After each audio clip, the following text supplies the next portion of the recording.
This whole experience has changed our lives. It's changed the lives of all of our family. It's changed the lives of our community.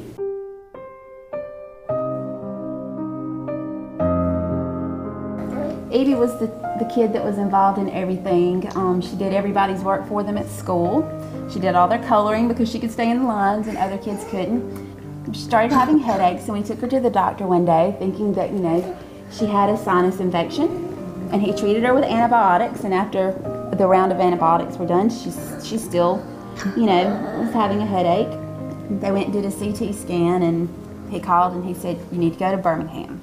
They told us the next day that she had a tumor the size of a lemon wrapped around her brain stem. That's really when everything changed. It was cancer.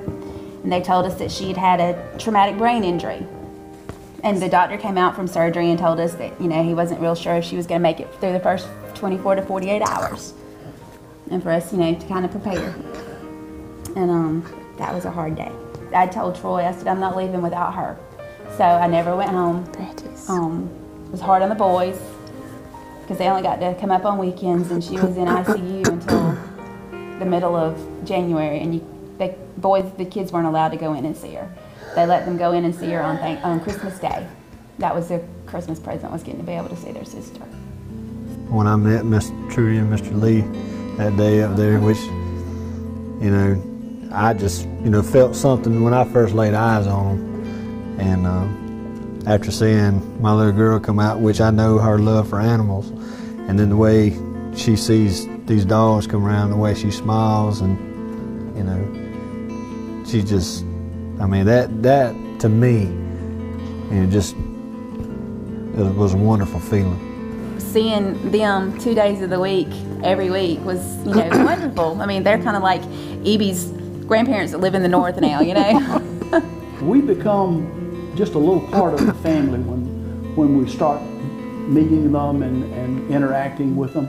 We're there, we want to bring a pleasure to them, we want the child to enjoy the animal, to take some of the scariness out of where they are, and to enjoy playing with them. And that's our whole purpose, is to bring joy to a situation that really is not very much fun. We walk all the way to the back of the treatment room, and we sit up on the table with them as they're getting their sedation and being put to sleep. Glory's sitting right there, usually with her paws on the child's lap. And you can see the parents, they light up. You can just see parents just relax because their child is not upset. Hand-In-Paw, we give you something to at least look forward to, rather than having to go worry about, okay, we've got radiation, how many more do we have to go through?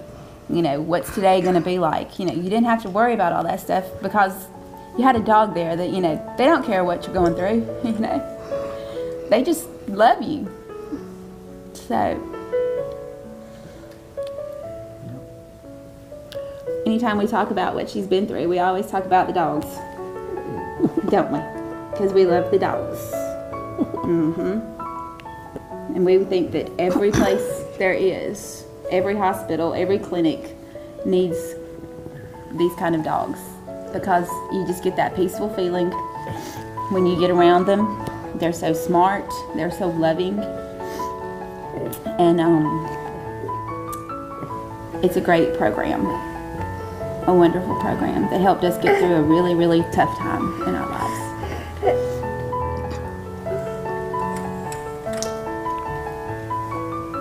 They are definitely God's gift, and the people that handle them are God's gift. And so you just know that you just, have these like hands wrapped around you. Kind of like that.